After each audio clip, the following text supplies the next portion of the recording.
First and foremost, it's when children started to show up to school with a goal to learn. And it wasn't that I have to go to school for a certain amount of time or a certain number of days. It was today, based on my goal tracker, I need to move from yellow to green or red to yellow. And that sort of ignited the spark of motivation that we saw in kids where they'd start to lean in, get excited. This is actually students opening portfolios, showing the work, showing their growth, showing where they are, having goals and saying, look, Mom, this is where I scored here, but I know if I do this, this, and this, I'm going to be able to grow and I'm going to meet this goal, and I've set this personal goal for myself.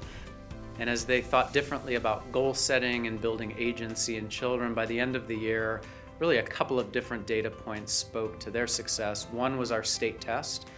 They met all of what's called a distinction, which means in comparison to schools across the state that look just like them demographically, they were outpacing their peers.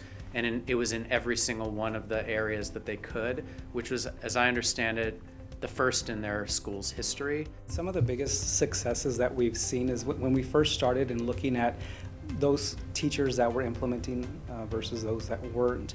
We saw that they were outscoring the other classrooms just pretty much across the board. Their STAR scores were increasing, behavior problems were decreasing, teacher satisfaction was increasing. So those were some of those things that let us know that we're on to something. And then second, when we looked at their MAP data, really comparing their children to peers like their children across America, they were outpacing them. It was in math, 72% of their children kept pace or exceeded with their peers, and in reading it was 63%. The national average is 50.